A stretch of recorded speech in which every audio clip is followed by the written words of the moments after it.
What's going on, everybody? Good morning, good afternoon, good evening. It all depends where it is that you're at in the world. But we're going to have a very good stream, and that is, guys, NFTs Explained. Why are they so expensive? Is it a fever? Can they be flipped? NFT art, non fungible tokens. What are they, right? So we have a very good breakdown. So, guys, we are live. Welcome to the live stream. We should be getting more people, jump into this live stream as it is last minute. But, guys, I will be bringing in Andre from Alberta, okay, which you already know that he's the one that exposed the Dogecoin #1 whale wallets and much more. So he is going to be coming on here shortly, guys. We're going to be having him here. So I want to go ahead and jump in for now. So everybody right now, welcome to the live stream, guys. Welcome to the live stream. How's everybody here doing today? So we're just waiting on him to go ahead and hop in, guys. But very good stream. And guys, if you haven't seen, the Ecomi token right now is blowing up, right? With over 60% in gains, really more than 70% in gains already, as it almost really touched the 8 cent mark. So good things going on with that. So everybody right now on the live stream, man, how's everyone doing on here, guys? If you do not know what NFT is, right, then this is a spot for you to be at, guys. The NFT basically being a digital asset, okay, that gets tracked through a blockchain. Just to keep it simple so you guys could actually understand it. And the NFT stands for a non-fungible token, all right? There's a difference between a fungible token and a non-fungible token. A fungible token, you can see it as your other cryptocurrencies, as a $5 bill, and you swap it out for something else, right? And it gives you that same amount. Wow. The non-fungible tokens, think about it as a basketball card. And that basketball card, let's say you have a LeBron James basketball card, right? You can't swap that out for Derrick Rose because, of course, the LeBron James basketball card could be worth a lot more due to the player that he is. So non-fungible token, guys, is something that you could go ahead and swap out, and it has different sense and it could be worth a lot more money. So, guys, with that said, everybody, on the live stream, man, welcome to the live stream, guys. I'm going to be bringing Andre from Alberta onto the stream. What's going on, Andre? How are you, bro? Hey, Alpha. Nice hearing from you. How's it going? It's going well. It's going well, man. So I know that we put up this last stream last minute. I know that we're trying to put this up since last weekend, but we got it working. So it is Sunday. Pleasure to have you on the stream, man, and very interesting to see what it is that you're going to talk about today. Yes. Let's start with the usual disclaimers. I might or might not be Andre. I might or might not be from Alberta. I might be Ivan from Russia. I might be Nathan from France. I might be Marcos from Argentina. Right. And of course, none of this is financial advice. Please do your own research. Always, always, always in this space. Right.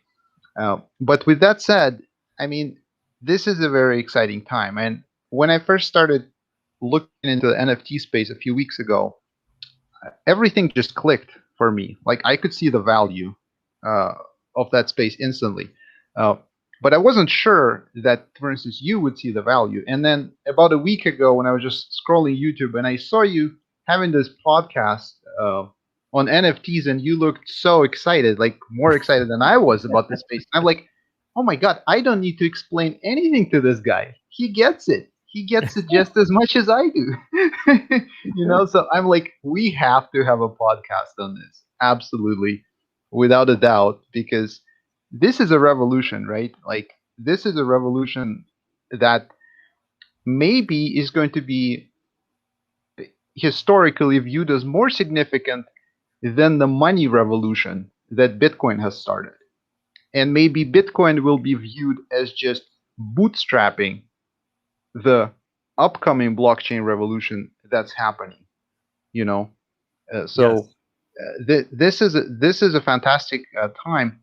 But another reason why I want to do this podcast is, even though it's obvious the space is growing like crazy and exploding, that by itself doesn't make it easy to navigate. And what I mean is, it's not easy to identify how do you even invest long term into this space, right? Because with cryptocurrencies, if you don't know what you're doing, you just invest in Bitcoin, and you're good already, right? You have very solid ground. If you know what you're doing, you invest in Dogecoin. Absolutely. As Bitcoin is that safe haven. Exactly. But in the NFT space, what is the safe haven? Like there's nothing obvious, because unlike cryptocurrencies, which are fungible, and fungible basically means your Bitcoin is the same as my Bitcoin, and we can also split it up into different fractions of a Yes. coin. So no matter you have $100 to invest or 100 million, you can still put it into Bitcoin. The Bitcoin is going to store that value just as well, tiniest amount or a big amount. With NFTs, first of all, you have tokens that are not fungible, so each work of art is unique. And then, even if you find a work of art that is very valuable, well, unless you can somehow buy a fraction of a share of that work, if you can't afford it, well, then you can't buy it, right? So you kind of have a space that's rapidly growing, and yet it's very difficult to invest in. And that's why I want to have this podcast, is to kind of like discuss in detail how do we even begin to navigate this ecosystem.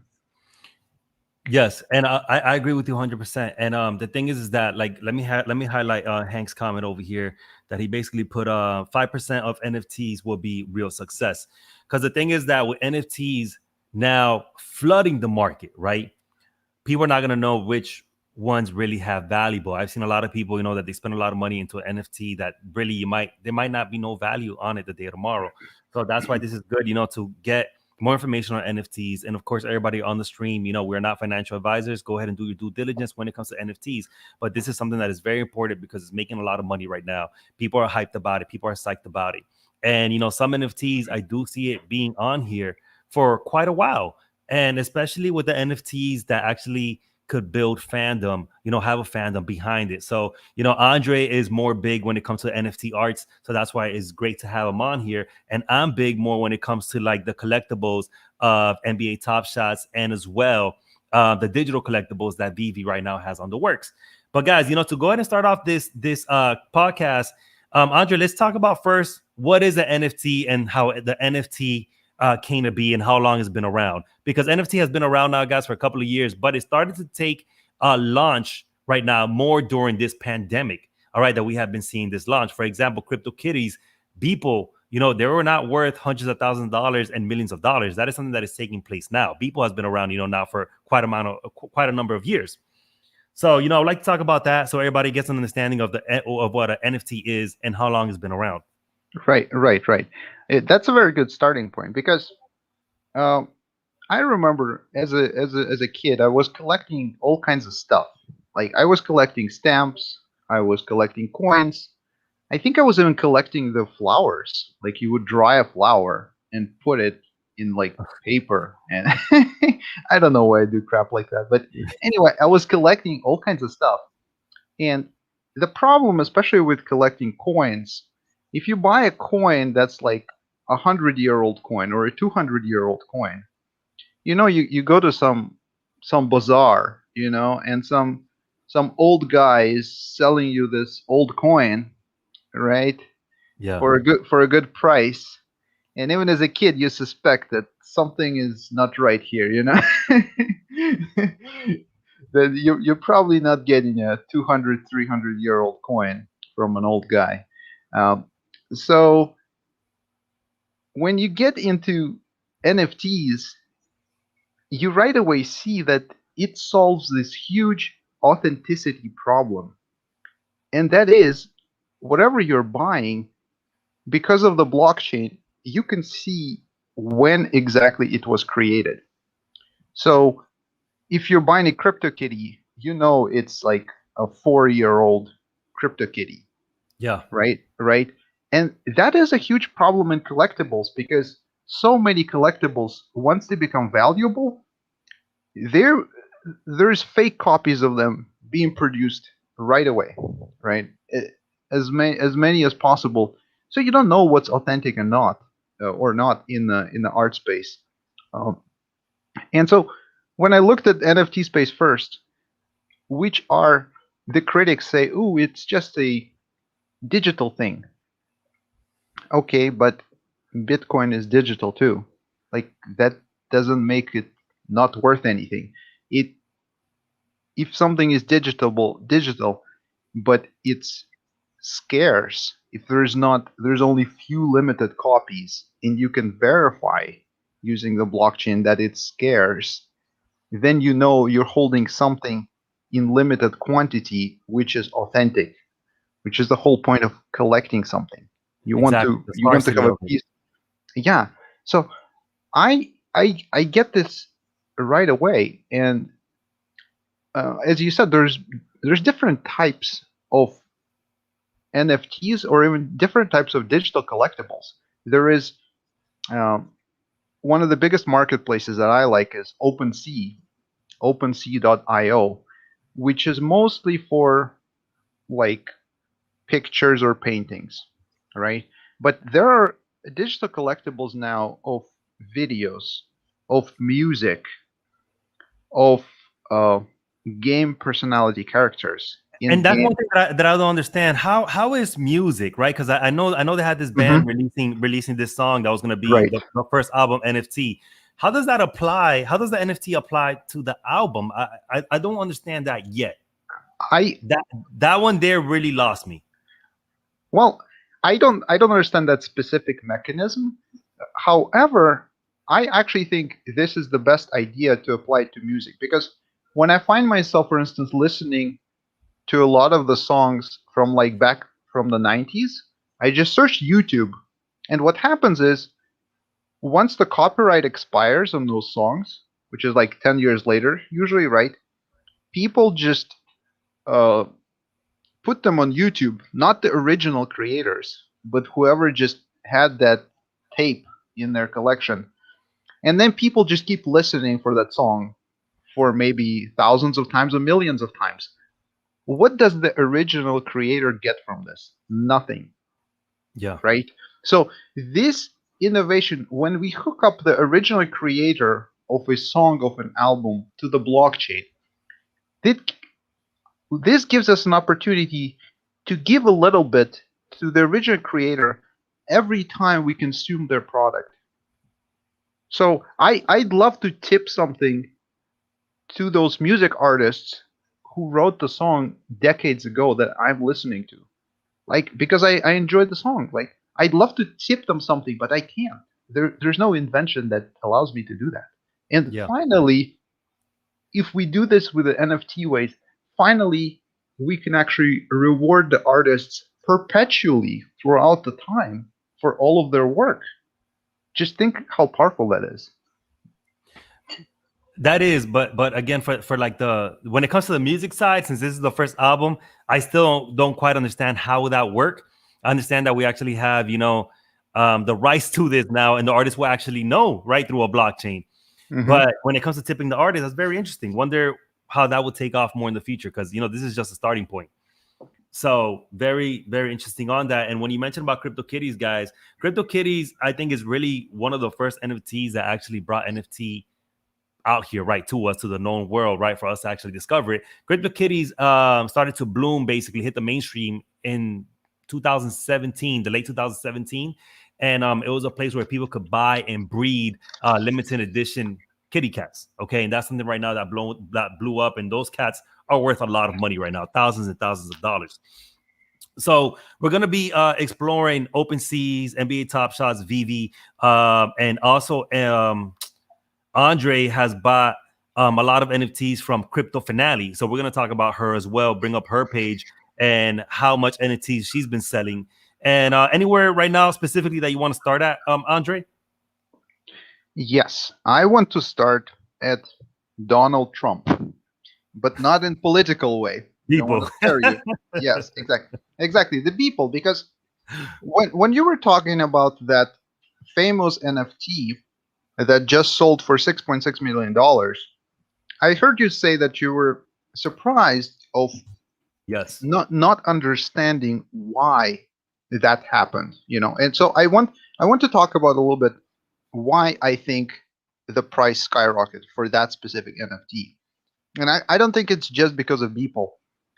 The reason is if you look at the history, and okay, to describe the NFT, it's a 10-second video clip that shows an animation of a defeated Donald Trump. And he's like lying on the ground and like loser scribbled all over him, etc. So Yes. basically, predicting that he's going to be defeated. The thing is that NFT was created in October of 2020. So that was before the election. Okay, that makes sense. So you see now, and it was sold for $66,000 before the election. So it was first of all a prediction of the future, right? But there was another catch to that, and you saw that bird flying over Trump. That bird is the blue bird. That's the Twitter bird. And the Oh, significance is that not only did this NFT predict that Trump is going to be defeated, but it predicted that Twitter is going to dump Trump.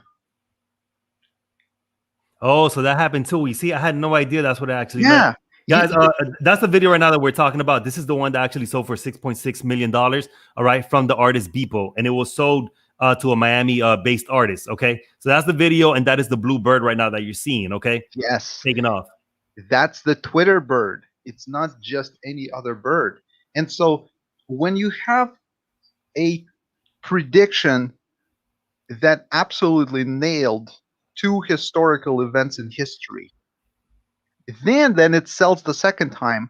That's why it sold 100 times more. Because think about it, there are so many billionaires in United States who really hated Donald Trump because they're Democrats, right? Yes. And they really wanted to him defeated. So to them, they already have physical world art paintings that are worth millions of dollars. The issue is not that they don't have money to buy art. They do. They just want the art that they really, really liked. And that's why this NFT jumped up 100 times, is because it predicted the future exactly. Yeah, that makes sense. But also, not just about predicting the future, that does add value to it, you know, since this artwork actually came before October. And I wonder if it actually came before Twitter actually placed the censorship, the ban on Donald Trump. I'm guessing that it did. But also that it just came from the artist Beeple as well, that actually, you know, has a great community behind them now. So, you know, I believe it'll be different if I just release one NFT out there that does predict the future, but I have no community behind me. You know, so the community behind that artist as well is very important.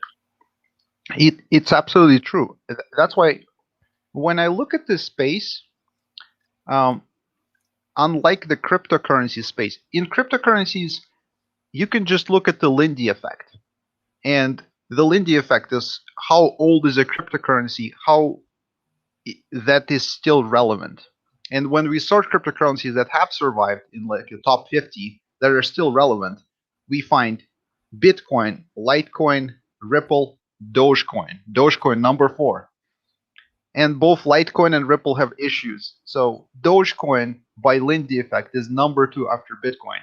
Very easy to put money into, right? Yes. When we look at NFTs and we apply the same analysis, we see crypto kitties, we see crypto punks, and yes, those are extremely valuable. When you say they're worth several $1,000s, I've seen crypto kitties and crypto punks that are worth hundreds of ETH, and each Ethereum was now $2,000. So that's hundreds of thousands of dollars per NFT. That's the compounding Lindy effect. That's what it does. So not only it works in cryptocurrencies, but it works in the art space as well. However, the Lindy effect obviously has a catch that only the works that are still relevant and that survive, right? So you have to look at all other factors as well. Some of the factors that I'm looking at is the first mover advantage, which is, did this NFT do something that no other NFT has done before, right? Then I look at the network effects. I look at historical significance. I look at controversy and the haters and fans army. And I look at the pedigree of ownership. And we're going to discuss all of this in more detail. However, I just want to Alpha, I want to make you think of blockchains as mechanisms for recording history. What do you think about that? I mean, I never thought about it that way, but it does make a lot of sense because a blockchain tracks everything, tracks all the transactions. So when we think about blockchain, so when it comes to recording history, yeah, I could really see it. That's I never thought about it that way, but definitely yes, it can. For instance, the only reason I was able to prove that Robinhood is the Dogecoin whale It's through the is blockchain. because I looked at the blockchain in that way. That blockchain tells us clues about what happened in the past. It preserves the past, Yes, and you can't change it anymore. So you can. Robinhood can only say no comment on my investigation because any kind of denial from them would be absolutely laughable. Yeah, and that's good because, for example, Bank of America, Wells Fargo, they could easily go ahead onto their records and change the records. So that could easily happen, right? While the blockchain, they can't. You know, we're all seeing it. So very interesting when it comes to actually recording history. Right, right. And so when you look at blockchain in that way, and you look back in history throughout time, which ways did humans record their history? Uh, Many thousands of years, people just scribbled something on the rock, right? Yeah, They did some paintings in the caves. That was the first. exactly. Then they came up with more ways to um, record something on stones and on paper, like hieroglyphs, right? Then they Exactly. start writing on papyrus in ancient Egypt. This slowly transitioned into books. Books were still handwritten on paper and on the skin of the animals. Each book, to replicate it, had to be rewritten from scratch by someone. Uh, Now we get to about 15th century, where the Gutenberg press was invented. And that was a revolution because suddenly we could mass print books. Yes. So from a decentralized, from all those rocks and papyrus and handwritten books, from a decentralized way of recording history, we stepped into the world of centralized printing of history because now it suddenly mattered who was the owner of the printing press. The owner of the printing press was either the king of the kingdom or the church. That's why I think the first book printed was the Bible, right? So That's when we, that is awesome. That's awesome what you're saying, and we're seeing this. You know, we're seeing those differences with the Bible, right? So man, I never thought about that. Just history recording on blockchain. Very good. Keep going. right. But let's progress a little bit because once we have the centralization of who is recording history from the 15th century, that only strengthened. It was all in analog form, of course, all those books, but someone always controlled the printing press. When we get to the 20th century, we jumped from that analog form. We started recording our history in databases, in digital format. And that seemed at that time like it was a revolutionary jump, but it actually centralized the power of who is recording history even more in the hands of whoever controlled the digital printing presses, which is who controls the database, who controls who is writing to the database. And in the last about 20, 30 years, with the rise of the internet, we finally consolidated into this technology oligopoly of Google's, Facebook's, YouTube's, and all of the content, all of the history that's being created now is controlled by like 5 or 6 entities in the world. So the centralization achieved its climax in the history of recording history. there's nothing more centralized now than it has ever been. And whoever controls the digital printing presses now has enormous political power. They literally kicked off the sitting president of the United States from Twitter. That's how much power they have. And blockchains, they take a step back from that. So blockchains are the inflection point of finally we're breaking the centralization that has been occurring over the last 600 years of who is controlling the printing press, whether the analog printing press or the digital printing press.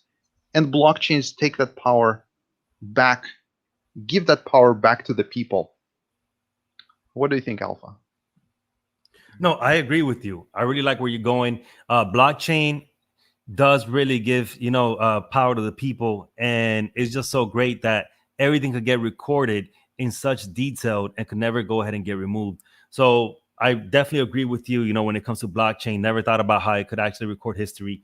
So blockchain is here to, wow, just really revolutionize how we actually track our data, right, correctly. Mm-hmm. So very, very interesting stuff.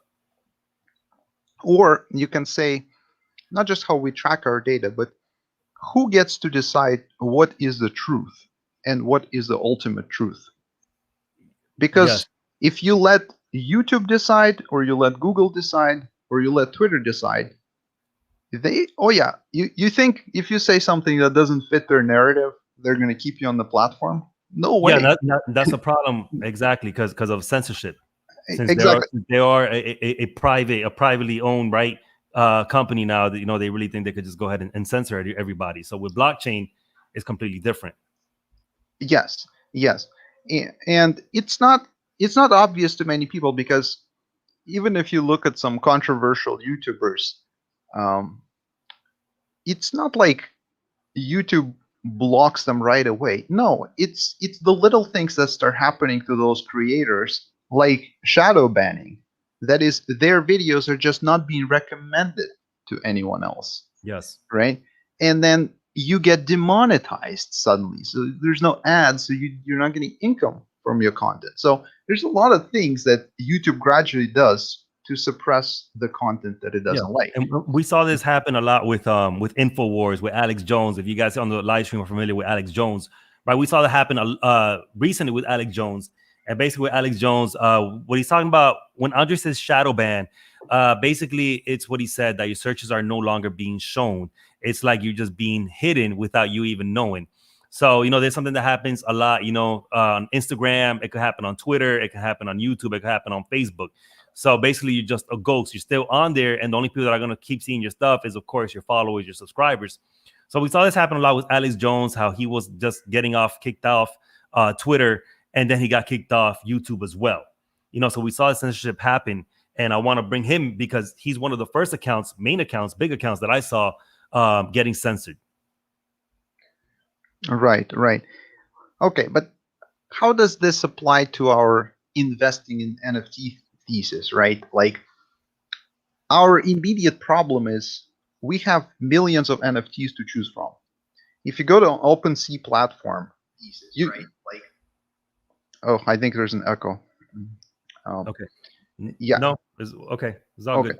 Yeah, you can select from 13 million NFTs. How do you know which ones are going to be valuable in the future? Yes. So the way I look at it, and one thing that you brought, of course, right now is, that you're stating the history behind it. For example, how Beeple, how he basically predicted that Trump was going to go ahead and lose, right? So one thing that really sticks with me with NFT to determine its value is the community behind it, right? So does that artist have a strong community, and do you see potential for this artist growing? As well, is it a young artist with a very bright potential, painting a career ahead of him, for example, or is it a famous artist that he probably just passed away, and you could actually see this NFT growing in value? But number one for me is the community behind it. 100%, 100%. I want you to do something, Alpha. Could you please Google first ever NFT selfie? First ever NFT selfie. Yes.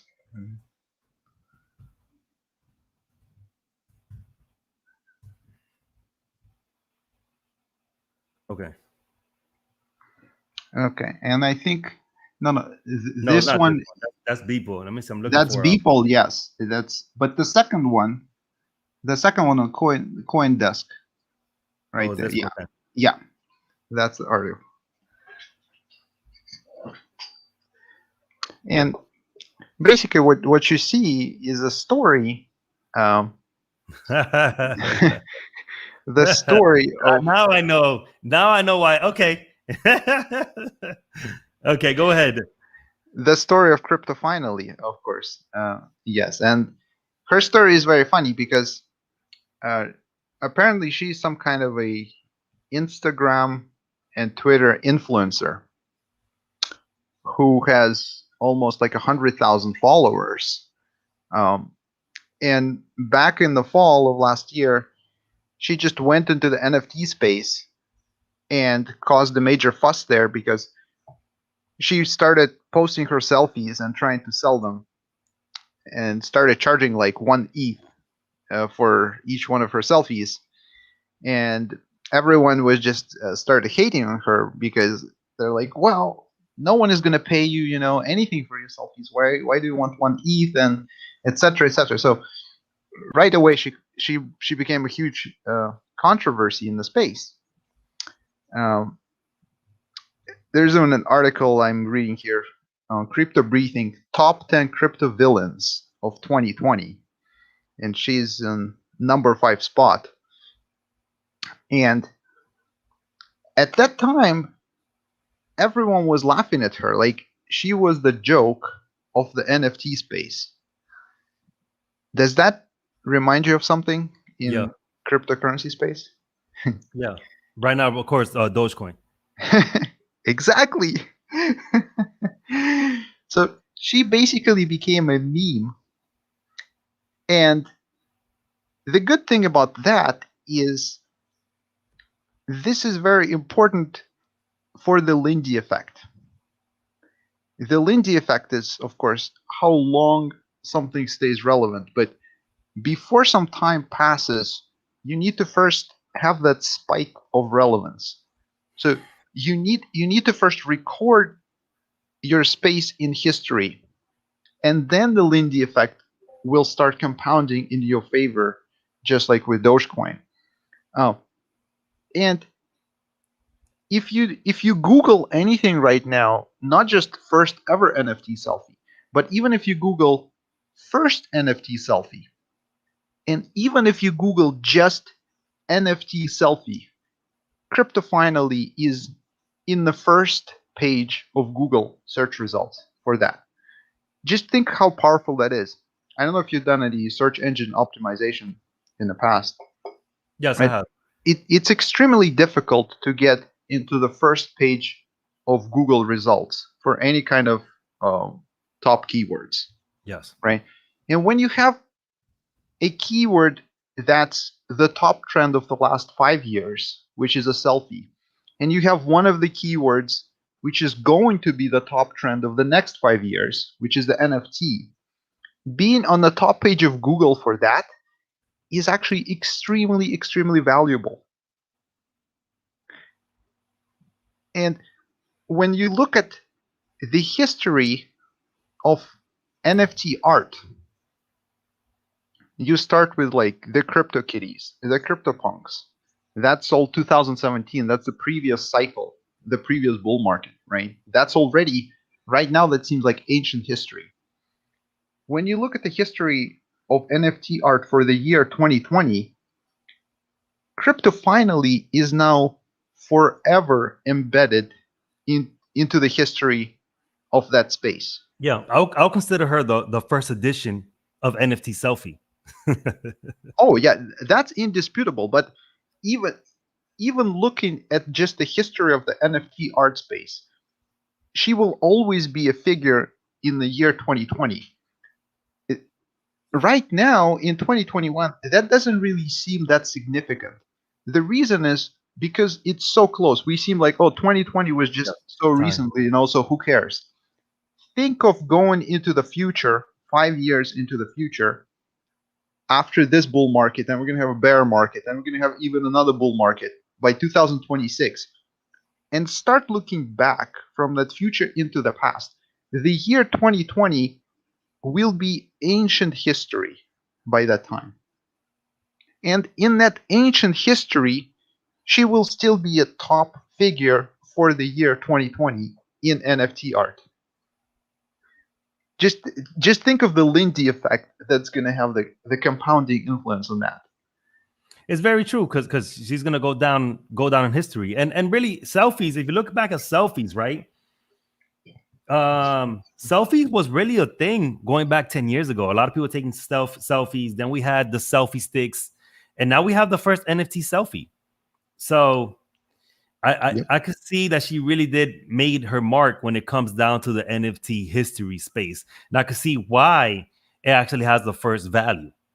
And it has great value. And of course, if we're looking at her community is growing. You know, she's at 97.9K followers only on Twitter, and I'm pretty sure she's on other platforms as well. So yes, she has definitely made her mark. And when it comes to NFT selfies, of course, on Google, she'll come out as the very first thing. You know, she's had articles written about her. So I can see why that value comes in 2020, just happened basically yesterday, but going down to 2025, 2030, I could really see this actually going up more in value. And how much did that first NFT actually sell for, Andre? Well, I just sent you a link to OpenSea. If you could take a look. Okay. This is her first NFT selfie. I put it in the private chat. Let me open it up right now.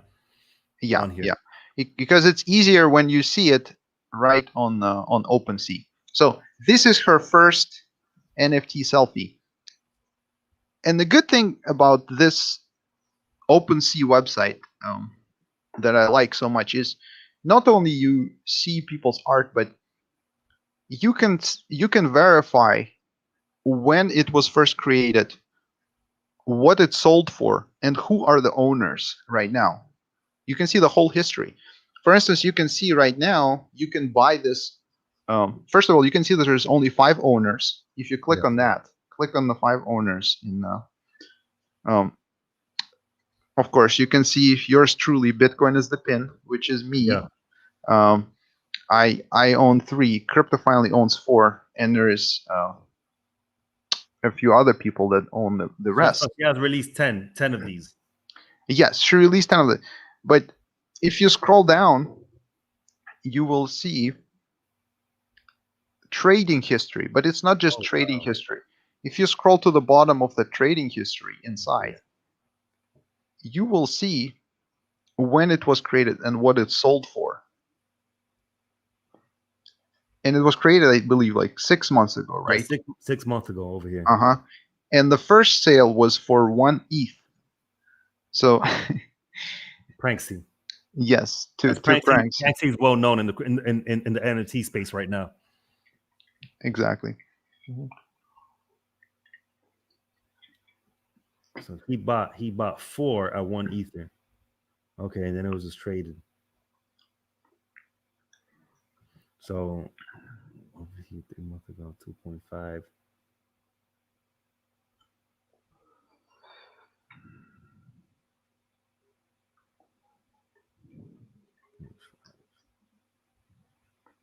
Okay, I'm not so familiar. Sale. Okay, so when it says sale, when it actually got sold. There you go. Yes, because okay. So here's the thing though. Because crypto finally really understands the network effects very well. Because you don't get to 100,000 Twitter followers without doing something right, right? Yeah. She did a really smart thing when she went into the NFT space. Not only she produced her content, but she cooperated with dozens of artists in that NFT space, and that was before the NFTs were hot. And so she cooperated with around 20 or 30 different artists who all modified her selfies into different artistic styles. And what I want you to look at is this kind of culmination of her work. And let me just ping you the URL. Yeah, well, right now I'm here on her profile right now. Right. But on her profile, she has a lot. I mean, did you see that she has 511 items in her collection? So when she went in, she went all in into that space. That's why she made such a huge splash, because she was very, very impactful, and she worked with so many artists, some of the best artists in that space at that time. So if you click on the link, the latest link that I forwarded you. Yeah, I'm gonna go ahead and check it out now. Oh, no, this is another one. This is the Crypto Finally 2020. Yeah, I'm just browsing through it. I'm trying to see. I'm curious how much they're selling for. You know. Well, let me tell you, for that Crypto for Finalies world, that one is a lot of fun because I actually tried to buy up as much as possible of that one, and I was pretty much able to corner the market for that NFT, which is a lot of fun. Because see, when you're so early in this space, in the NFT space, you can still become the whale. Like if you're coming to cryptocurrencies, even like Dogecoin, it's almost impossible now to become the whale unless you're already rich. But with the NFT space, you as the individual, even with a small amount of money, you can become the whale in almost any specific NFT. If you're a big fan of it, you can buy up enough quantities of the limited supply, and you can become the market. So this Finalies world, if you can read the description, it actually explains the whole adventure of Crypto Finally. Yeah, so it says right in the details. Finally World is a compilation of official and unofficial artist collaborations from October 2020, when I made a controversial entry into the NFT scene with the minting of my 10 ETH selfies. Pranksy proceeded by purchase my first selfie NFT and tweeted regret. Bishop was swayed to buy several himself. Gainsey and Dijon Spartan put Eric Pinos under fire for receiving a copy of I'm in it for the money. Barry's market was flooded with NSFW pics. CoinDesk called me a thirst trap and printed work by Ferry Bullish, Lupify minted and burnt me. Peter McCormack screenshot our art, and the wonderful artists of Rarible took to commemorate the moment in their own styles. So nice. She basically puts the whole history of what has been going on with her. Nice. And how people have actually bashed her through it. It's wonderful. It's a true work of art, and it's a snapshot of the whole NFT space in that period of time. Yes, that's awesome. And I see this one's going for 2 Ethereum, which is at 3,774 right now at the moment, with 7 owners. And well, I am right? Of course at the top. Yes, as I told you. So obviously, Andre, you see a lot of potential when it comes to her, and because of the history that is now tracking this individual, right? So you actually see that this in 5 years, 10 years, that she is going down in the history books when it comes to NFTs. And you really can see the potential, because at the end of the day, it comes to make money, right? So you can really see the potential that this will actually bring you in 5 to 10 years from now. Long-term potential. Yeah. One thing in this space, because NFTs are non-fungible, that also means they're not liquid in many cases. So you're making a very liquid investment. Unlike with Dogecoin, you can sell it right now. That's not going to be the problem. It's a very liquid asset, right? With NFTs, whatever you're buying, plan to hold it for at least 5 years, because 5 years is the cycle time for the Bitcoin bull market. Well, actually around 4 years, but at least 4 years that you can hold through the whole cycle and see if the price actually changes Yes. with the rise of the whole crypto market, because NFT market will obviously initially be tied to the capitalization of the whole crypto market, which is around uh, let's say $1.8 trillion right now. And the NFT space, I think, is only a few $1 billion in the whole capitalization space, because the few NFTs that are super famous that are selling for millions of dollars, there's very few of those. Most NFTs are selling for maybe $20, $50, $100. There's tens of millions of those, so you multiply that and you get $1 or $2 billion market capitalization at most. Realize in 5 years, this space could become a $1 trillion asset class, the space of digital art. So, what you're buying now is equivalent to buying Bitcoin in like 2011 or buying Dogecoin in 2014. Uh, you cannot ignore this space and be on the sidelines. That's not a good strategy. The strategy is figure out the criteria that works for you, select the artist and the few NFTs that you want to acquire, and then you have to start bidding. You have to get equity in this space before it grows 10x, 100x, 1000x in 10 years.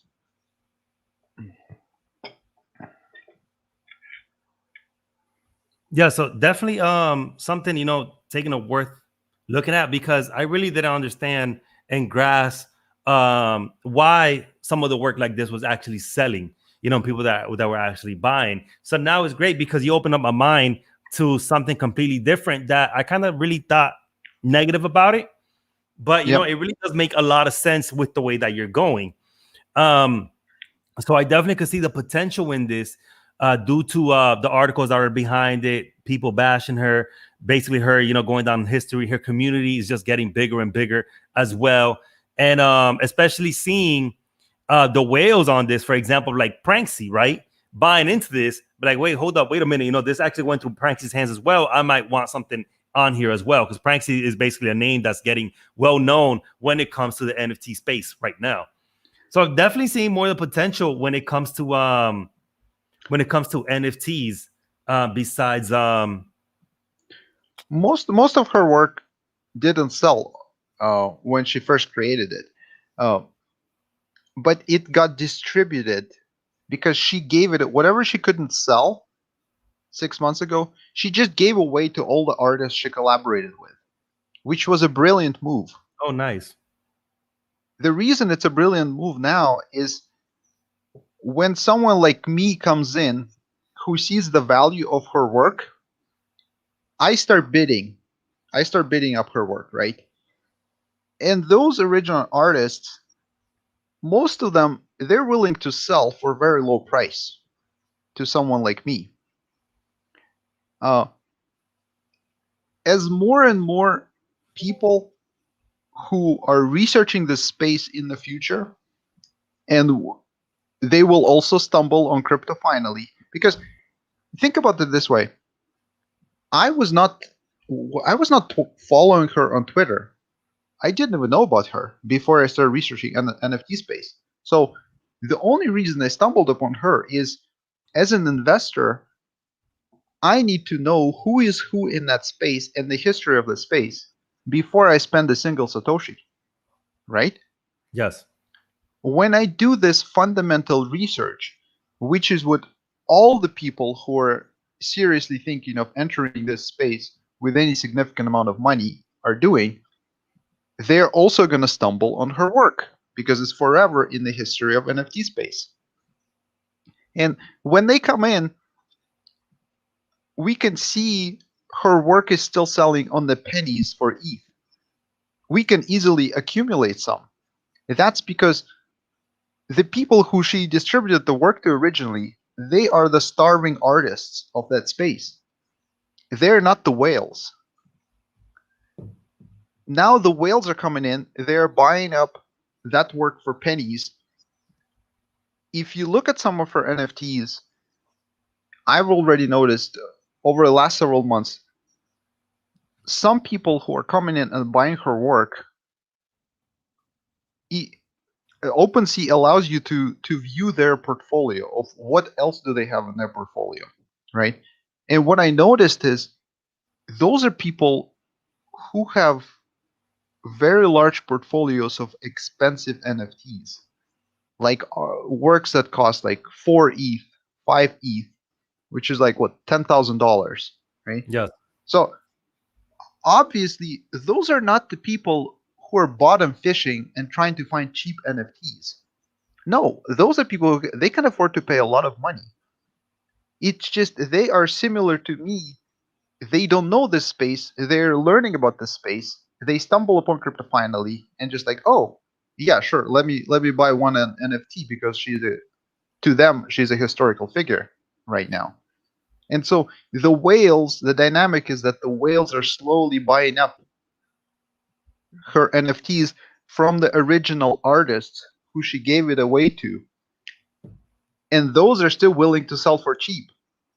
As that supply gets from the artists to the whales, and the whales still keep buying, only the whales will be left competing for her work.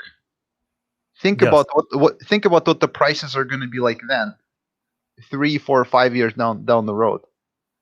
No, it is going to be high, and it's like I said, especially seeing that the whales are the ones that own her work, and they're going to be wanting it. So I love how you broke it down, and that at least everybody on here on the stream now has a grasp and understanding. Besides just seeing a pretty girl taking a selfie, and we're here giving her 1 Ethereum, right? Now we're actually getting really the NFT breakdown on why we're actually seeing value on some of these NFT artwork, because honestly, I never thought about that. But at the same time, Andre, I put something on the live stream, right? And we have here Nyan Dogecoin and an NFT fetches 69K. So Okay. applying with what you're saying right now, I do not know anything about this. I saw this. I'm pretty sure a lot of people in the live stream saw this, and we probably thought, hey, this is plain stupid. Who the hell is paying 69,000 for this pixelated Shiba, with a Dogecoin? So really, I'm just here being honest. Who the hell's playing for that, right? So we understand what an NFT is. We understand the blockchain. We understand that somebody owns this. That's why it gets value. Okay, but who is Nyan, right? Is that somebody that actually took over the NFT art gallery as well, or is this just some random buyer that bought 69,000 in an NFT? Do you think he is a whale? I have no idea who this person is, but the Okay. person who bought it, you're talking about, if he's a whale? Yeah. Yes. If he has 69,000 to put out there for this Doge, yes.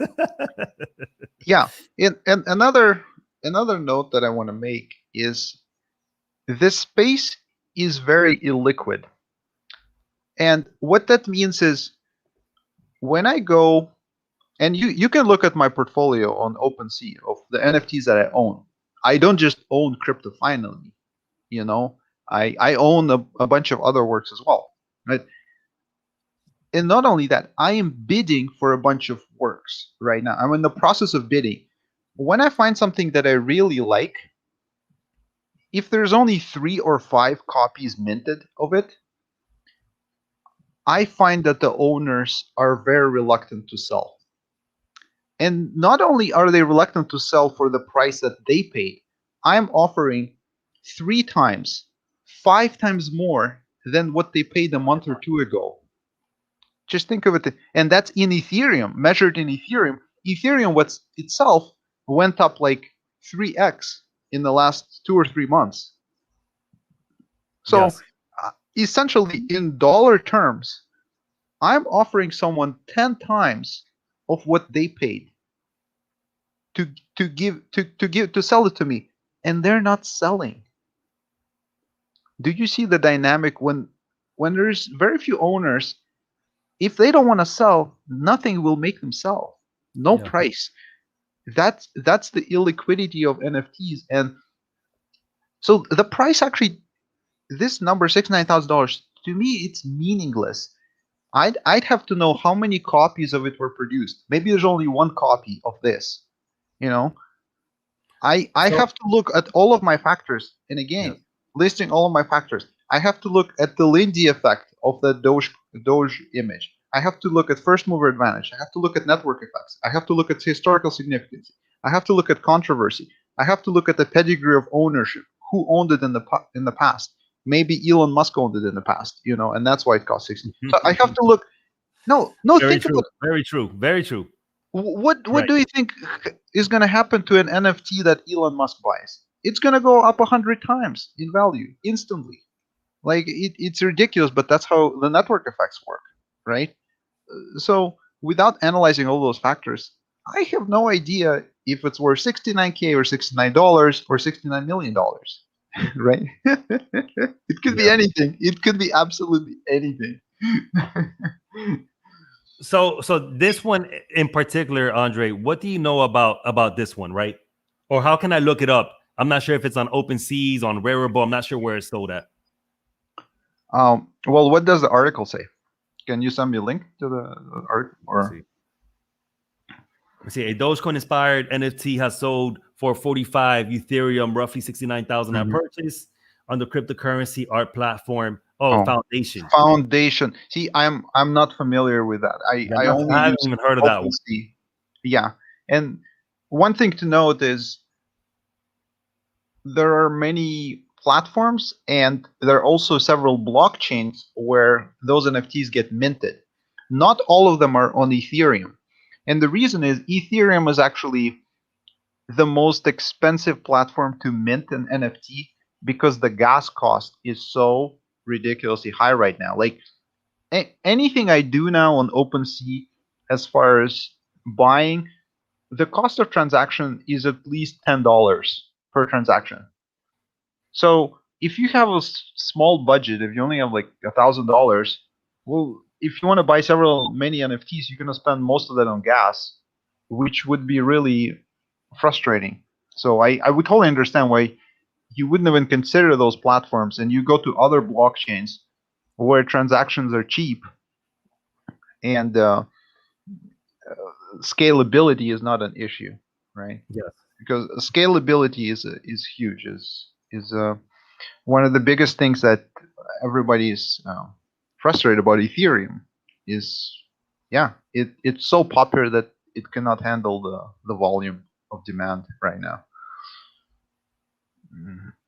So what I want to talk about is right when it comes to, since we're here on this subject, and then guys, we're also going to be talking about NBA TopShots and Vivi. I know a lot of you guys have comments here on BitForex and what is going on with Vivi right now at the moment. Looks like BitForex is down. By the way, guys, I was trying to log in and I was actually trying to buy right now that it dipped, but it had locked me out, so I couldn't even buy. So I missed out right now on this dip and I can't log in. But we're going to be touching on Vivi, on the collectibles, thoughts about that. But Andre, right now, basically, when it comes to minting an NFT, creating your NFT, do you know the actual steps for that, right? Yes, I do, because I've just minted my Dogecoin tattoo Oh yes. NFT. Oh yes. So can you actually send me the link so I could actually bring that up? Absolutely. Okay. So yes, guys on the live stream. So Andre, he did get a Doge tattoo, so he did go ahead and put that as an NFT now. So that's something that's awesome. I want to go ahead and take a look at it, and then we could talk about the explanation of going through the process of minting your own NFT. Right. Yeah. So I sent you the link. And the cost. Okay.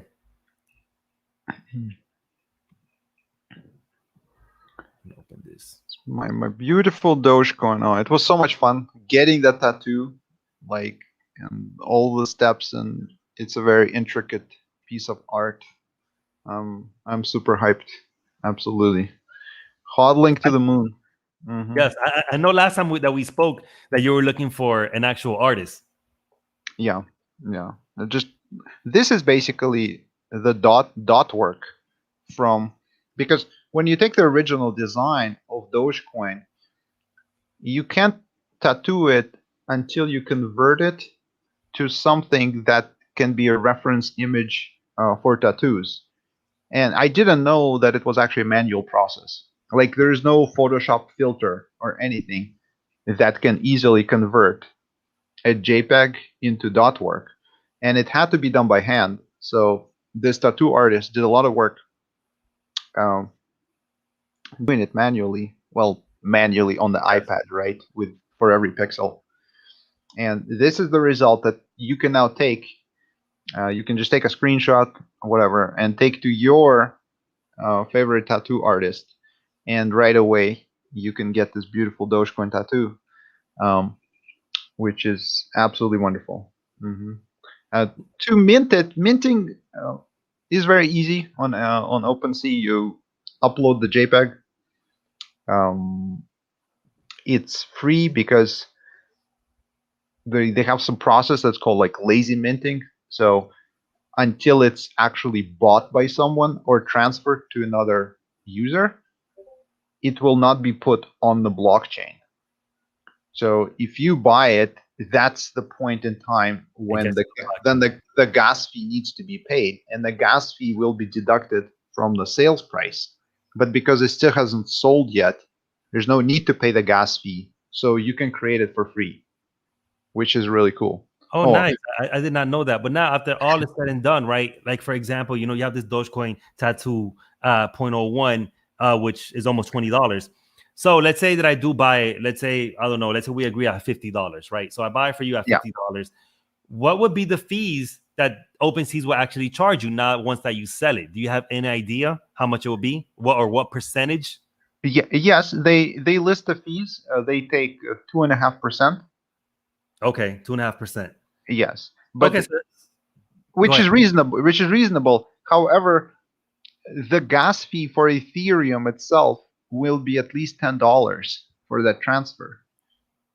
So the gas fee will be like 20%, and OpenSea is only going to take 2.5%. That's why everyone is crazy about the gas fees now. These are the biggest friction costs in that space.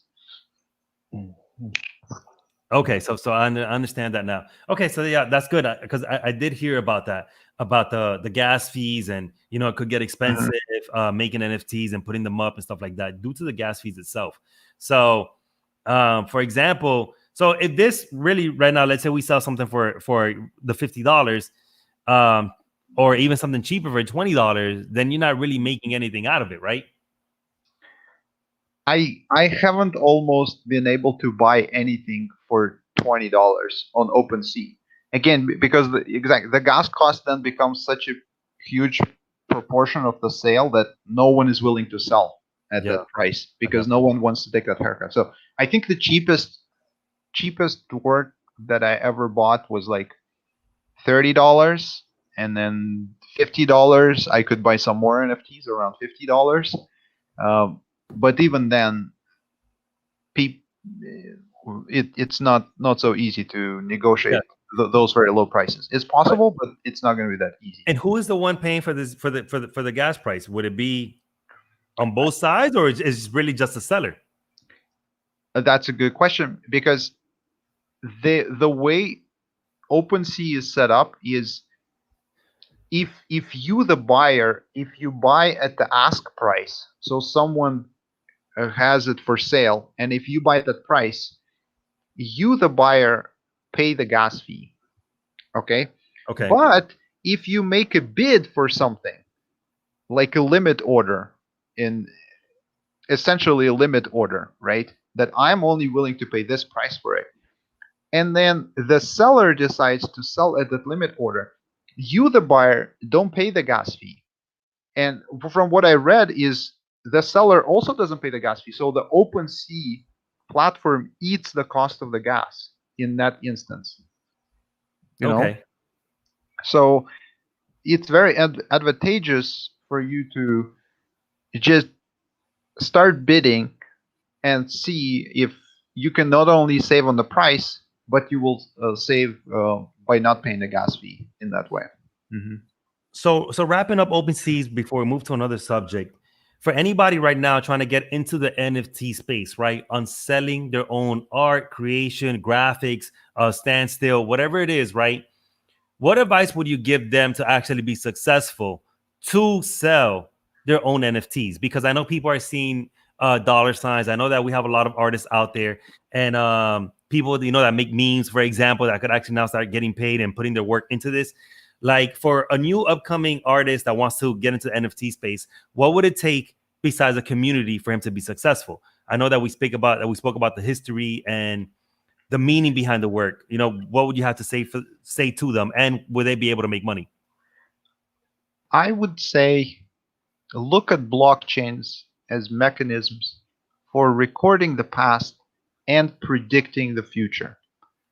And so, if you could have an artwork that can somehow predict any kind of significant event in the future, for instance, if you can tell me when Dogecoin is going to hit 10 cents, and you say, oh, it's going to hit 10 cents on April 1st. Why? Well, because it's a joke. And you can mint an NFT, something like that, right now. And if that actually happens and Dogecoin goes to 10 cents exactly on April 1st, just think of the value of that NFT. I'm going to bid on it. And I'm not going to be the only one who's going to be bidding on that NFT. That's awesome. That's the advice I would give. Have some of those. The more predictions you make, and some of them are going to come true, the more chance you have of your work going up 1,000x, literally. Yeah, that's that's awesome. I'm gonna be the Nostradamus of NFTs. Exactly. Exactly. Do it. Yeah, that does make a lot of sense. But guys, also, you know, if you're trying to get into this space, you know, definitely, you know, do try to build up a community. Just like how we saw with Crypto Finale. It was awesome that she has articles that are backing her up, backing up her work, and people bid on it. She got into the NFT space when it's uncertain, and that is the time to get into something. All right, if you want to go ahead and actually benefit the most, get into something when it's uncertain, because by the time it's certain, the market blew up. So great stuff with that. So now, Andre, we're going to be moving on right now. Faye loves irony, as you see.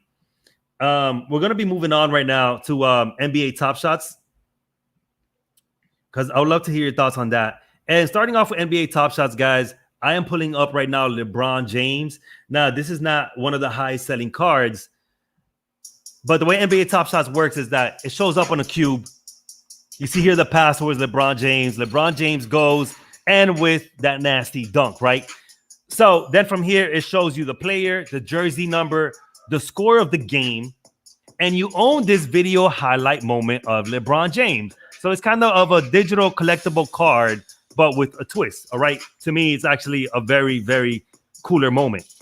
So right now, as you guys are seeing, the lowest ask for this card, since it's a legendary card, all right, and this is where scarcity goes into place, the lowest right now ask is $179,000. Okay, the NBA Top Shot space has grown by a lot. Okay, I believe over 600,000 people are now looking into NBA Top Shots, and just in February 28th, they had made over $280 million on NBA highlight moments. So, and if we're looking down, guys, you could actually see the people, the recent sales, the ones that have bought this card, and the number one person, right, bought the number 12 serial number for $125,000. Okay, of course. So when it comes to a collectible like the NBA Top Shots, let me go ahead and open up the marketplace. Now we have different keys here that take into effect. Open seas, right? We're looking at an artist. We're looking if they got owned by a whale. We're looking at the moments of history has gone down with. But with NBA Top Shots, right? We're looking at the scarcity. We're looking on how rare that card is. Either is a common, it's a rare, it's a legendary, or more that NBA Top Shot has come in. And also we're looking at the type of player and the type of move that is being created. So with LeBron James being one of the top players, that's why this is selling for so high. And one of the reasons selling so high is because NFTs right now is something that is booming. But besides it being a legendary card or rare card or common card, this is bringing fandom already along with it. So if you're a big sports fanatic, right, and you have LeBron James jerseys, LA Laker jerseys, you go a lot to the games, you have signed collectibles by them. Now you want to own this NBA Top Shot moment. So since the NBA already has such a big community, that's why I see, and I believe NBA TopShots right now is the top grossing NFT at the moment. All right. And it's because it's bringing that community already. It's already bringing fandom with it. It's bringing already its own crowd with the NBA TopShots.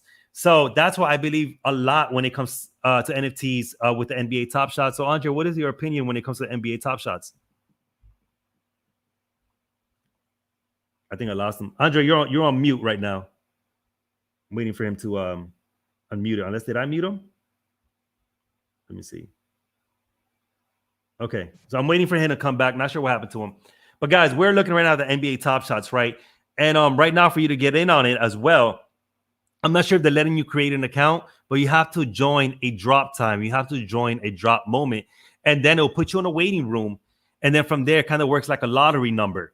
So once that you're in this waiting room and you qualify for this pack of cards, then you're actually able to come in and actually make your purchase to the NBA TopShots. But NBA TopShots, guys, has made a lot of money. A lot of people actually making money with this. And let me show you one guy that actually made over $20 million selling NBA TopShot moments. So let me actually go ahead and bring this up right now for you guys. I believe he invested over $175,000 into this first. So of course, you know, he already had assets to go ahead and flip and made over $20 million into it. So let me actually show you guys this. Let me close this for a second while Andre gets back. And let me show you this moment. So Non Fungible Tokens turning 175K into 20 million in 6-month trading video highlights. It doesn't have the guy's picture, but this is one of the articles, right? And of course, guys, there's people, you know, making a lot of money when it comes towards the NBA TopShots, and that's just one of them. So he's basically just going into the NBA marketplace and looking for cards that he could actually go ahead and flip and making money out of them. So as you guys know, let me show you guys my collection, right, that I so far have established, so you could actually see how much I could actually get paid from this. Okay, so it also comes down to selling this at the right moment. So I'm going to show you guys one of the players. I have 3 players. I have Plumlee, which he's not worth anything. Okay, Plumlee, it's not a James Harden, a Sabonis, a Derrick Rose, a Kevin Durant. He's just Plumlee. Okay, he's not such a great player that's performing great numbers, right? So let me show you guys one of the rookies right now, which is Domantas Sabonis, right? I'll show you his card here real quick.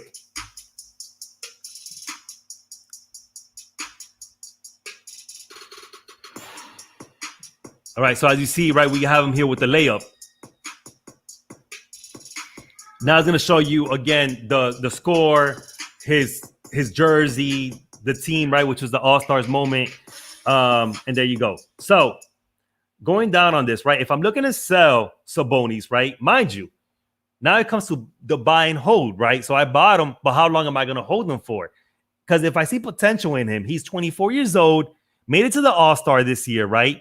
Has made it to the All-Star previously, and he's only 24 years old. So I actually could see him blowing up, right? And imagine if the Indiana Pacers win, then he's going to be worth even more money, right? So it's all about selling him at the right time. So right now, guys, there's 1,067 available for sale for Domantas Sabonis. So let's go ahead and click on him. So if I wanted to sell him right now, right, as you guys are seeing, the lowest price for him right now is $163. Okay, so that is pretty the lowest I could go ahead and compete. If I want to sell him right now, I could put him up for sale for $160, and they're gonna buy my card first. My serial number for this card, guys, is 5,000. Okay, so if you're looking at number 2, it's 7,500. Number 5, $2,000. And if we keep going down, right, toward the 5,000 numbers, look, I'm in 6,000. We got him $500, $230, $250, $511, $190. So I could put them up for sale and I'll make that money. And the lowest price, lowest ask is all the way in the 7,960 mark. Okay, I'm in the 5,000 mark. So my card is more valuable than 7,960 mark, guys. So I could easily right now put them up for sale for $160 and make money. And how much did I get them for? I got them for $14. That's all I got them for right now. $14. And I got 3 players and I'm able to go ahead and flip and make money. So That's why, guys, I like the NBA Top Shots, right? Because let's say I would have gotten a LeBron James, right? Easily, I could have flipped LeBron James a common card. I've been seeing them go for around $2,000. And if it's a legendary or a rare pack, you're looking from $20,000 and up for LeBron James. So it all depends, guys, which one that you're actually looking for, right? We have Open Seas, you have NBA Top Shots, and of course, you have Vivi, you have Engine as well. Chills is another one that people here are talking about. Guys, there is so much right now going on with NFTs, right? So to answer Sean Warner, NFTs are a huge bubble. When it hit peaks and comes down, it's going to be really bad because you're not able to sell it right away. Be careful. So this is something that we still do not know. And that's why Andre was talking about the Lindy effect. We do not know if this is going to be here to stay. Same thing with Bitcoin, right? They said that Bitcoin was a bubble. We didn't know. We missed out on Bitcoin, and now we're here. Except for Andre. He actually bought into Bitcoin. But guys, that is something that you have to be careful with, right? Since this is something new and it's taking place right now. But if it's making bank right now, it doesn't have to make sense. It's what people right now are searching for. So it's making money, right? We do not know that yet. So it's definitely making money right now at the time. And we do not know if it's here to stay. It's still a story to be told. But guys, NBA Top Shots, very great platform to go ahead and get into. I'm loving it. Do not know, again, if it's a fever. You have to go ahead and do your due diligence and see what happens with it. Because if it is here to stay, you just missed out on a whole bunch of money. Okay? So just think about Bitcoin and what happened with that. Well, it seems like taking shots at 14 risks on Top Shots is well worth the risk. You know, I like NBA Top Shots because, guys, again, it already comes with a large fan base, a big community behind it.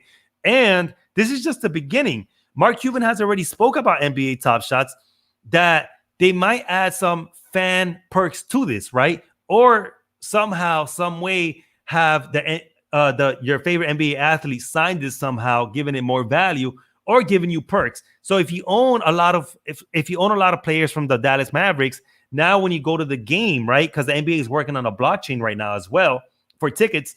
So when you take your NBA Top Shots right with you to an NBA game, they might just give you VIP perks for owning NBA Top Shots moments. And this is coming actually from Mark Cuban himself. So it's not just stopping at the NBA Top Shot moments. It keeps going. So we still do not know what ceiling is actually going to go ahead and hit with this, right? So guys, another thing that I know you guys were looking at, we're still waiting for Andre to get back. He has some connection issues. We're looking right at BitForex, and we're looking at what's going on right now with Vivi. The Omi coin is blowing up right now. Let me go ahead and bring that up as well. Any of you guys were able to log in, let me know. I was not able to log in. Still waiting for me to send me a message. I was trying to buy right now at that dip. I couldn't log me out. So right when you guys saw that I was trying to buy Omi, I didn't know I was logged out. So that's why it showed zero balance. But yes, guys, the next one that I'm going to go ahead and bring you to is the Omi token. Because one thing about NFTs, right? For example, NBA Top Shots, they run on the Flow chain. So Flow is doing great. And the Omi token blowing up today, right? Over 70% in gains. So I want to go ahead and show you guys that. Let me connect my phone towards the Vivi platform so you guys could actually go ahead and check it out. I'll be opening that up as well. And if you guys have any questions, go ahead and shoot it up on the live chat, guys, as well. So still, I can't log in into BitForex. Let me try one more time so they can send me a message because it's not texting my phone at all. Let me see. 5 seconds for it to send me a text message. 3 seconds. And no, it still appears like it's down. Still not sending me a message. But either way, let me take this to Live Coin Watch so we can see how that is going right now, since I know you guys have been talking about that a lot on the live stream. Okay, so let me pull that up and close this. What's going on, James Newton? How are you, bro? Okay. So guys, 0.0064, it went all the way up to 0.0077. Okay. So right now we're at a dip. Hopefully it keeps on dipping because man, this thing took off today, right? It really went and took off today. I have a total of 120,000 tokens right now. I know Poor Man has more than me right now. And I was trying to buy some more, but I couldn't. Yes, I'm going to be transferring my coins to Bitforex. I was really trying to, I'm sorry, Poor Man. I was really trying to do this purchase. But, you know, their exchange is just, it's very, very cheesy. It sucks, honestly, right? But I'm not really scared about losing my money with there. I really do not think it's gonna happen. I'm just trying to go ahead and pull it out. Right now, they're just having a scalability issue, Poor Man. That's what it is. They're experiencing too much traffic on there right now, going on with that coin and other coins that they're selling. So that's the issue right now that I'm seeing with them. Now, the next thing, let me go ahead and bring this up as well. Let's go to the Vivi website platform. But really, Bitforex is just a scalability issue. That's really all I see right now that they're going through right now at the moment. So guys, most of you guys on the live stream already know about this, about the Vivi platform. Welcome to the world of digital collectibles, right? And with this, why do I see this gaining, right? Why do I see it going up? So NBA TopShots being the first to bring you digital cards, right? A highlight moment. That's why I see it taking off. The first. And it's bringing that fandom, is bringing that community.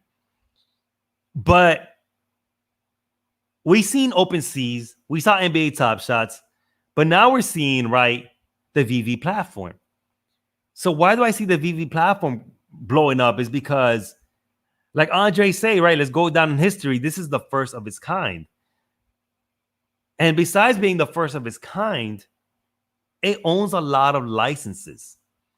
So one of the issues that I saw on Open Seas and I seen on Rarible is that I see a lot of copyright problems.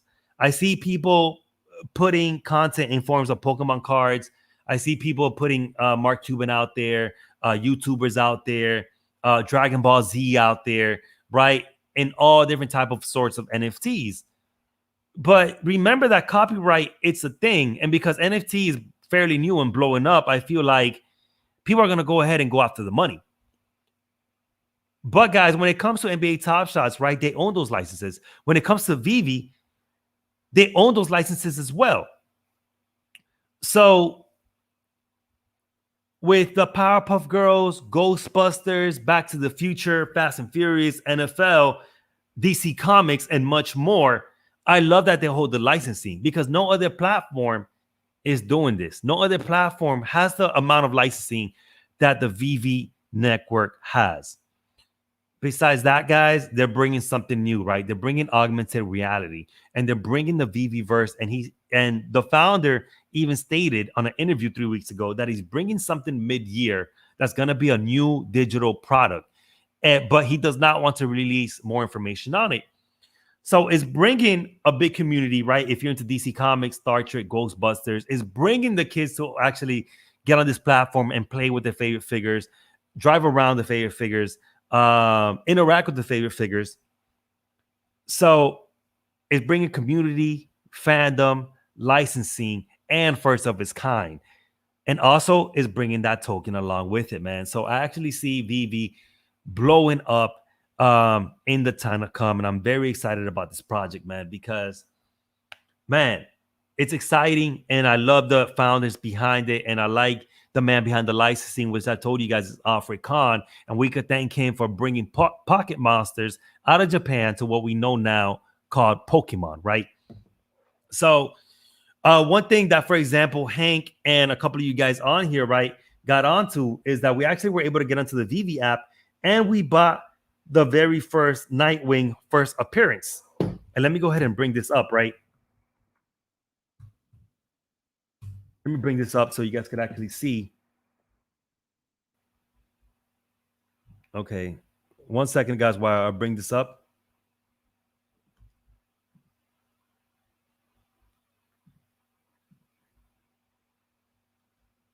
Okay, so I am bringing it up now. And let me minimize this a little bit. Let me stop this screen. So Hank is involved in a lot of the second markets, and he's seeing what the prices right now are going for. And we're seeing that people are actually calling for the Nightwing that we bought, right?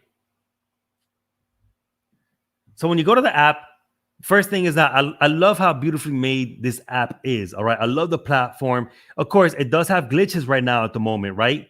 But that's the whole thing, is getting on it while it is uncertain. So right now, guys, what dropped was Batman Black and White.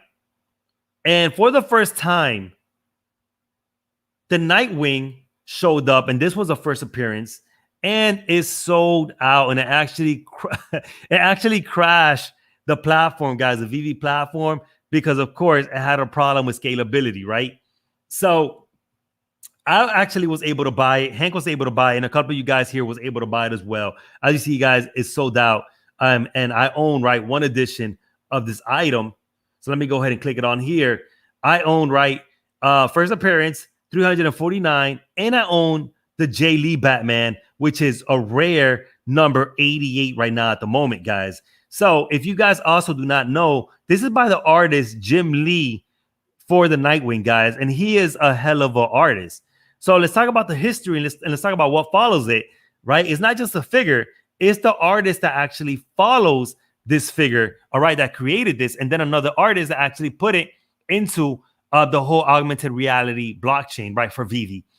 So, guys, very good stuff, man. The marketplace is still down, so I can't show you guys how much they're selling for, but the demand is already there. Hank Dank is following the second markets for Nightwing. I'm looking at my YouTube comments of how many people want this, and also the Twitter comments on how many people actually want this Nightwing figure. Okay, so it is a collectible figure.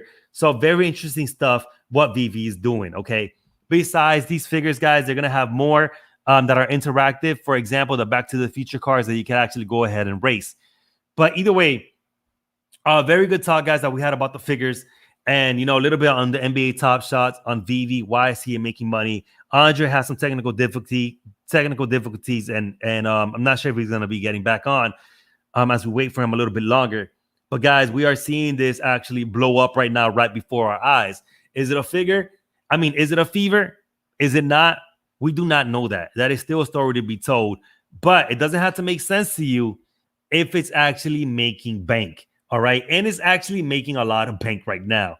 So we do not know where it's actually going to go ahead and go to. One of the things, guys, about this app, if you actually go to my collection, I believe the showrooms right now are down. So I can't click on the showrooms, but you can actually go to the showrooms and you can see all of your collections at the moment. They have a feed. They have a market that is down. And as this is still the first quarter that this app is released, guys, they haven't put a lot of money into advertisement, and they will be getting onto the Uniswap exchange this month, and NFL figures will be getting released this month. Okay. And we're seeing this right now blow up right before our eyes, right? So it's crazy how much Vivi has been blowing up. And remember, bro, your YouTuber staying alpha brought this up to you guys, because you have to go ahead and diversify. So I do understand if you guys, see this as a fever, I do understand that, but we do not know that yet. And I wish I could tell you guys if this is here to remain, but we just don't know. But if it's making bank, it's making sense to me. Okay. It's what the people want. And sometimes you have to put your own emotional thoughts away, because if the people want something, give them what the people want. So that's why I'm in it, guys. I'm in it, of course, because to flip it or make money. Okay. Not much because of an emotional attachment. I've never been emotionally attached to something. So, that's not what's going to be in my case. And Hank Dank, if you could tell us more about the secondary market, that would be good. If you could go ahead and type it in the chat, because I want to know more about the secondary market for Vivi as well. And let me go ahead, guys, and bring up. I still can't log into the BitForex. I've been trying to buy more, and I can't. Right before it gets to the 1 cent mark, right? Because the time to get in is now. So I still can't get into BitForex. So that's what's going on with it. Slimer's comments, so it won't sell for more than 2 times likely in secondary. It's making more bank than Doge. I hate to say it. Doge my baby, but listen, poor man, it's not about loyalty. It's about making money at the end of the day, right? So that's what it comes down to. I love the Doge too, right? But it comes to making money. All right. It's not about loyalty at the end of the day. At the end of the day, it all comes to what is working for you, because you are putting your hard-earned dollars to work. You're the one waking up every day, going to your 9-to-5 job, right? Waking up when you don't want to go to work and bust your ass. So, it comes down to making money. How so you make NFTs? So when we talk about NFTs, we're speaking about OpenSeas, and there you don't have to spend no type of fee when you have to mint your NFTs. Is an easy process to do at OpenSeas, and you're actually gonna go ahead and pay the cost once you sell your NFT. So if you go to OpenSeas, you could actually check that out. And there's another one that the fees are pretty low, which is mintable.app. Okay, that's another one as well. We're just waiting on the official marketplace to come back up. And personally, I wouldn't use any other marketplace to avoid scammers. That's happening. So yes, that's always going to happen. Same thing with NBA TopShots. We've seen that happen. But either way, guys, I believe Andre from Alberta has some technical difficulties. So I hope you guys enjoyed this live stream, and I hope that you actually learned something else about NFTs and why some of this digital art is actually worth money. Because if it wasn't for Andre from Alberta, same thing, I would really think that it was something stupid and why are people buying into this? But now I actually got to see the purpose. Why? Because there's going to be a market for it, and it's going down in history. So, at the end of the day, guys, do your due diligence and see if you're going to buy into it or not, but do your own homework. I mean, that is boring. This is boring talking about Dogecoin. How do you transfer it to OpenSeas? I don't intend to, but I'm curious. I'm not really sure, Law. Andre's the one that was doing it. He said that it was pretty easy. He just transferred his image onto there, and he was able to put it out there. And he says that it doesn't go to the OpenSea blockchain until you actually sell it. But just when you upload, it doesn't go into the blockchain, and the fees come out when you actually sell this item. But yes, pretty cool stuff, man. But either way, guys, appreciate you guys being on here on the live stream, man. We're going to go ahead and wrap this up. I hope you guys actually learned more about the NFTs and how they work. But I'll catch you guys on the next live streams, on the next video, guys. Like and subscribe. And with that said, guys, do your due diligence. Take care of your essentials. I'm going to be watching Vivi blow up as well. Let's see what happens, man, if it goes to the 1 cent tonight or not. But either way, man, massive potential in this. But either way, guys, thank you guys for joining the live stream. I know that it was very last minute. Appreciate all of you guys on here. Thanks to Andre from Roberto as well. And guys, with that said, always remember, bro, stay safe and remember, stay alpha.